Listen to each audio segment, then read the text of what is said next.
Hello and welcome to this episode of Conscious Design. I'm your host, Ian Peterman, and author of the Conscious Design book.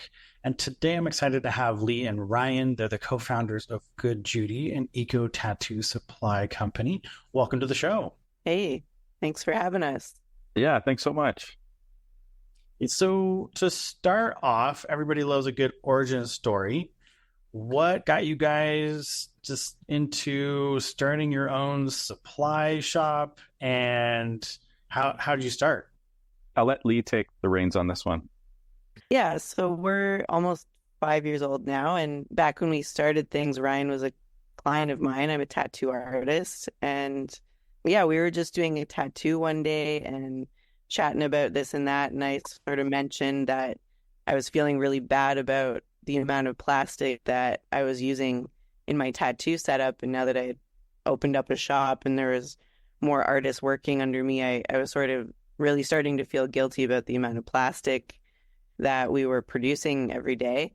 Yeah, I just told Ryan about how I was trying to find stuff on Amazon. I was trying to do weird hacks on my own to find biodegradable materials that I could use in tattooing. And, how I wish if I had time, I would try to start a supply company, or it wasn't even that much of an idea at that time, but I just mentioned that, and Ryan was like, oh, well, I'm an entrepreneur and I like that idea. And yeah, Ryan just kind of ended up gently coaxing me into a meeting and sort of getting to the place where it felt like it could be a tangible thing that we do. That's pretty much the way it went on my end of things. Obviously I was a huge fan of Lee's work and artistry, and when they, kind of educated me on the idea, I looked at the industry and I definitely saw some gaps. The tattoo artists are incredibly brilliant artists, and I found it really odd that also the supply companies didn't have a cohesive brand, and they all sold different products, and they all kind of sold their own products on their website and their competitors' website.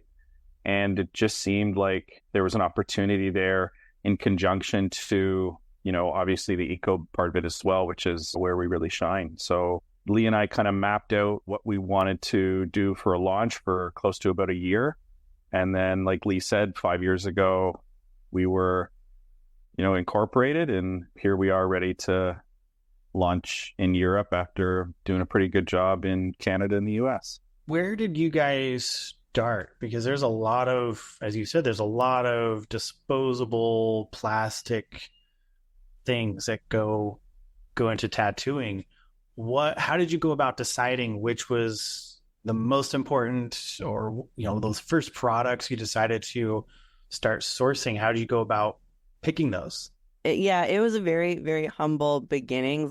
In the beginning, I was trying to supplement my tattoo setup plastic with a film that was used in the floral industry, and it was being marketed as biodegradable. So one of the first things that we came out with, aside from gloves, which were fairly ready to go, was a barrier film in 2 different sizes. And we had this idea that using a barrier film in 2 sizes, you could reduce your plastic consumption the most, because you could use that barrier film to protect your surfaces, your equipment, your bottles. Yeah, we tried to come out with a very multifunctional product in conjunction with these certified biodegradable nitrile gloves that I had been using for a year, and I loved them.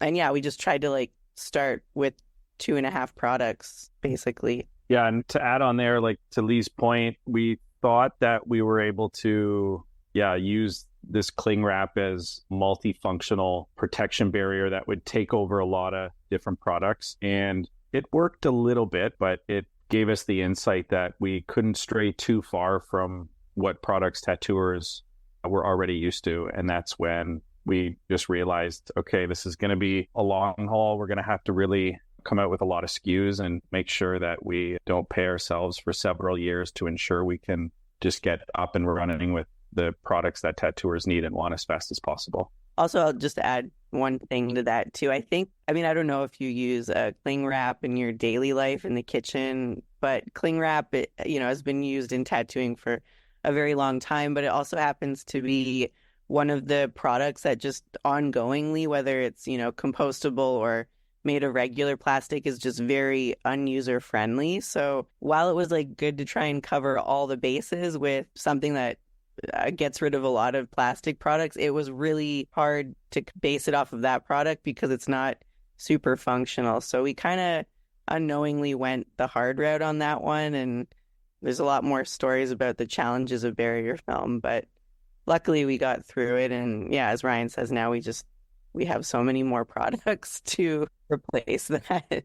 And big shout out to our OG customers. I mean, they were so great and just, trusting us and working through those initial challenges and really, really trying to make the cling wrap work for a lot of different products. You guys have expanded a lot. You have way more products. You even have tattoo machines. You have the needles. You have a really broad base of products. As you've expanded, has it gotten, I would imagine a tattoo machine's probably a little bit harder to source and make sure it's as sustainable as you guys are wanting it to be.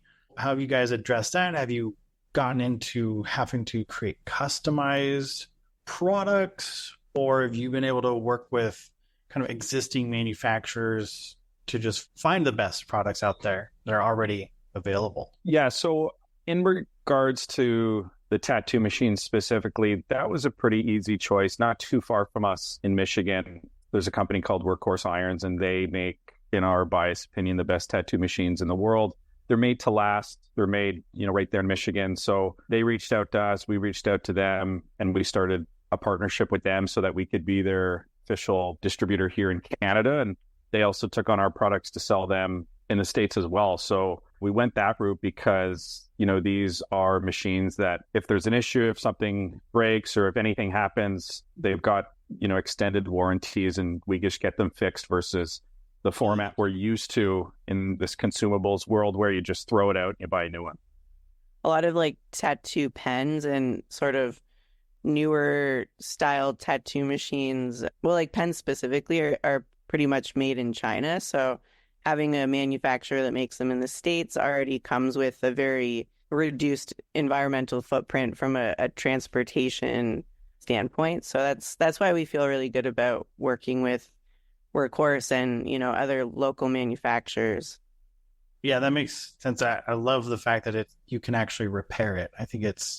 I always point people to KitchenAid. I don't know if you've ever bought their kitchen equipment, but it's made to last. You repair it, you don't throw it away, you just keep it, use it for decades and decades, and just lasts. I love that idea for a tool, especially if it's something that you're going to use that much as a tattoo artist. You're going to use it a lot. So keeping it, I would imagine it makes it in the long run more cost efficient too, because you're repairing that investment rather than going and buying something new every year or something like that.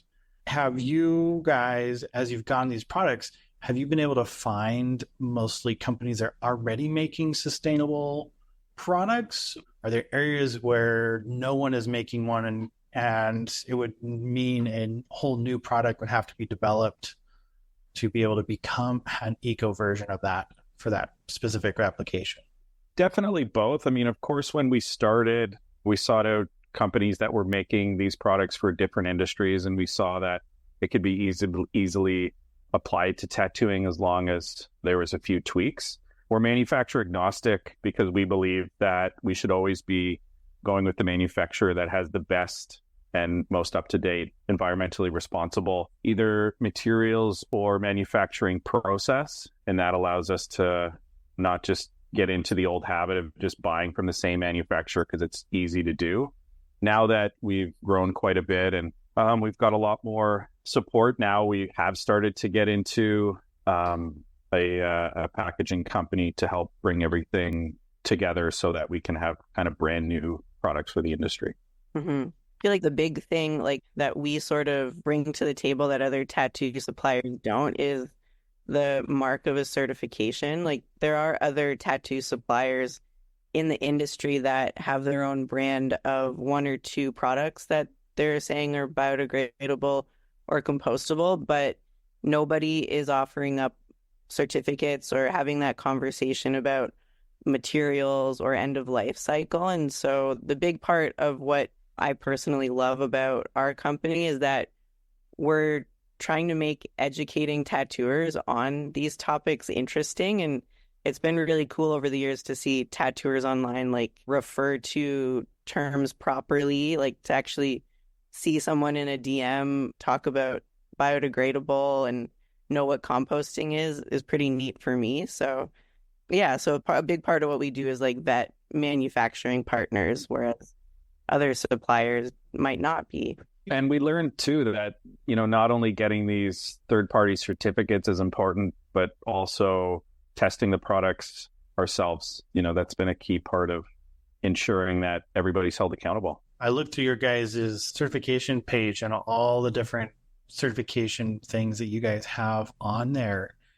How has that helped you with your business? Obviously, it helps the customer, right? They get to know that these things are there. How has it helped you? And how you mentioned getting into Europe. I would imagine some of that certification process is why you're going to be getting into Europe, right? They're a lot more strict than the US is. How has that journey played out for you guys? Well, there's like two main certifications, like the EU standard and then like ASTM International. And they both have to talk to each other. Like there's one that's the ASTM one is used in North America, and then the EU one is for Europe. And they both have to adhere to the same test method and standards. So even though they're different labels, they're the exact same test. But we also partner with the Compost Manufacturing Alliance, and they're in the States. So what we love about them is that they do field testing, but they also do certification. So not only are you getting to prove that it breaks down in the same place, but you're seeing the reports as to like the soil testing and to confirm that it's not just degradable.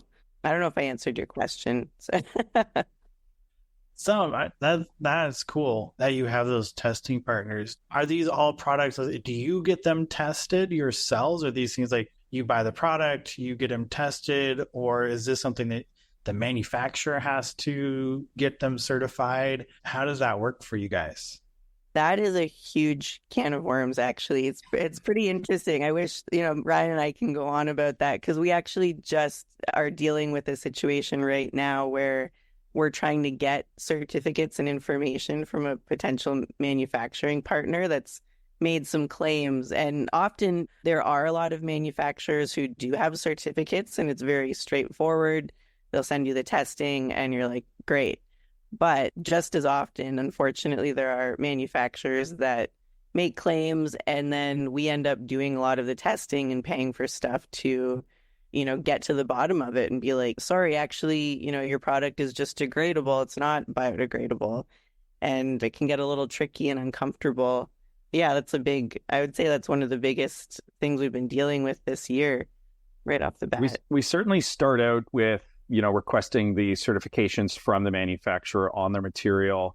And then once we get samples, we do one layer of testing. And then once we get that information back, we'll do a field test as well. So yeah, like Lee said, it's probably the biggest headache in what we do, and definitely is what's, caused us the most stress. And, any entrepreneur knows that this is a roller coaster, and this specific piece of it is definitely the biggest roller coaster for us, because we can think we found a new product that tattooers are going to love and be really excited about.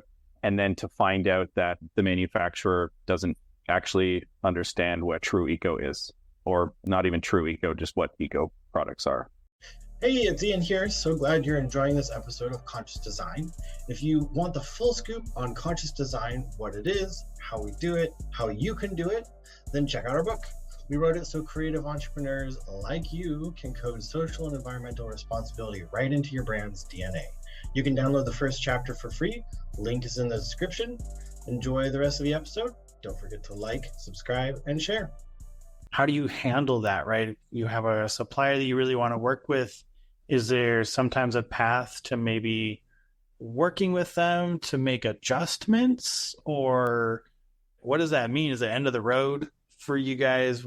How do you deal with that? It's definitely case by case. Like we have a hard line, if a product, like 2 years ago, we did not do this testing regularly, but we've had so many encounters now with wishy-washy claims that it's gotten to the point that we have our own internal system for how we validate something. So if a product claims to be PLA, we send it to the lab. They do a material test to confirm that this is PLA, and then we'll do field testing with it, and then further down the road, more tests could happen. But certifications are expensive. So sometimes when we approach a manufacturer with this issue, we'll say, like, this product needs to be certified. They don't want to pay for it, and they don't want to listen, and that kind of is the end of the road. But, sometimes companies are willing to sort of work with us. It's more on them, really, because we have a hard line. If something doesn't pass a test, then, that's that. The bigger problem is, too, that it's not like a lot of this stuff is enforceable yet. They're starting to get there in Europe where they're able to enforce laws and come out with penalties. But right now, specifically in North America, if somebody's greenwashing, there's no actual penalty. And that's why we're doing the job that we're doing in trying to educate folks to the level of being able to detect greenwashing themselves. And until, there's actual laws and companies can get in a lot of trouble, a lot of companies are just following the dollars that, this green trend has, which kind of kills me to say because it shouldn't be a trend. But yeah, that's can be the sad truth of it. Yeah, I'm definitely with you. It shouldn't be a trend to chase. It should just be what we do. That would make a lot of sense to just do it. But so you guys, though, you are actually validating all this. So when you put all these certifications on your product, you're validating that so that you actually know when somebody comes to your website and buys it, if it's on there, you validated it. So that these certifications are accurate then. Mm-hmm. Even sometimes, like, for fun, when we send a new thing to the CMA, you can send up to like 11 products at a time. So we'll just put in other products that we know are tested and certified, but it's just nice to get that report and see it break down in the field test. And Ryan just spent the better part of the week putting most of those reports on a little link from our website so our customers can actually see the photo, like the before and the after in the field testing, which is just another level of transparency. That's awesome. That's awesome that you guys do that, because it's like greenwashing is, it's funny. I had a conversation, well, it's like funny, sad. I had a conversation with, I think it was a North American Association of Retailers, and so there's basically the organization all the buyers join, and they were talking to the organization going, hey, we as store buyers are having trouble figuring out whether the product we're buying to put on our shelves is actually sustainable or eco-friendly. The greenwashing is so good that the expert buyers for major, we were talking about like people that buy for Walmart, Kroger, the biggest stores in the US are having trouble figuring out what is actually sustainable or eco-friendly and what's not. So it's what you guys are doing is probably one of the only ways you can do it is actually go test everything yourself and then go, yeah, this is actually there. It's real. We validated that it actually passes. Yeah, it's a full-time job to stay on top of this. You can't try and do it part-time. You can't do it as a side project. It has to be the number one priority if, this is the space a company wants to play in. We realized that early on, and that's why, since then there's no way that we knew that you can, kind of half-ass the process. Right. Yeah, it's hard to half-ass that. What do you guys, looking forward, right? You guys have grown your list of products. You have a really wide range. Where do you guys see yourselves growing to? Is it just adding more? Do you see developing new products to be able to fill in gaps where just nobody's building it? What's your growth path for you guys? Yeah, I mean, the dream for me personally is to get to the point where I'm doing a lot of product development for brand new things that the tattooing market hasn't seen yet, to sort of combine refining the user experience with really cool new materials that aren't being used in tattooing yet, like mycelium, kind of some of the things that we mentioned to you earlier. Just really fun, innovative products that are also like home compostable, and to even move further beyond biodegradable or commercially compostable and use materials that are like that don't require any processing to break down. Jumping further into materials that can remove carbon from the planet in the process of making them. I mean, that's the fun stuff. That's the stuff where, Lee and I have a ton of fun in dreaming all this stuff out. And of course, it's not going to happen overnight. It's going to take time, but a lot of that's already in our roadmap. And, we just have to wait till we're at a scale where we can make it affordable for tattooers. Right. That makes sense. For just a curiosity, right? If somebody wanted to start a new tattoo shop, right? What percentage, maybe you hit up 100%, but what percentage of a tattoo shop can be eco-friendly with what you have now? Are you close to 100%, or you still got a long ways to go before you could make the whole shop really sustainable? We're close. I would put us at like 80% to between 80 and 85%. I think there are certain things that are particularly challenging, like bottles, because tattooers use a lot of different inks. So each one of those inks comes in a plastic bottle, and that's like a future project that we have in the works. But, it's not going to happen until the material, like Ryan says, becomes affordable enough that, tattooers can buy it for the same price or similar to what they're currently buying other inks for. Got it. What are some of the others? You mentioned inks is a big challenge. What are your big challenges left that you guys to get to 100% sustainable shop? What's like left for you guys that are really challenging? Yeah, inks would be a big one. Anything that has some kind of adhesive is very challenging. Adhesive is, doesn't, like, we haven't found any adhesives that would you be able to be used in like a tattoo application yet. So that's, I'd say, yeah, anything liquid or adhesives. Yeah, it's actually not like that many products, but the ones that are left are kind of like just these like inks, like they come in a bottle. It's so annoying. And then things that are adhesive, like adhesive bandages, are pretty much standardly used now in the tattoo industry. It's like that clear film that just sticks to you.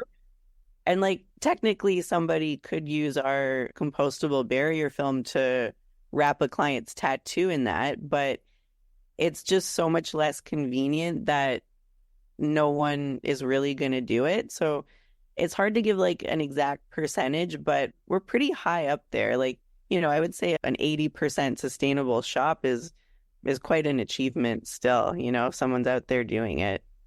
We're not expecting artists to, even necessarily start, like if you're starting a shop, to just start at that level. We've got a website for the folks who are 50% or more eco, and it's called ecotattooing.com. And we've created it so that, tattoo artists can interact with each other if they want to do guest spots. And eventually we want to build it into a resource where tattoo enthusiasts, clients can go and they can find an artist that's kind of validated from us that they're using environmentally responsible supplies. So it, obviously it's great if a shop's able to use all of our products and be 80% eco-responsible in that way, but we've kind of set the benchmark for get to 50 and then keep working your way up, because just like how we started the company, we weren't able to start out, the way that we are now, and you've got to kind of crawl, walk, run, so to speak. Yeah, I think it's important, right? The goal is always 100%, but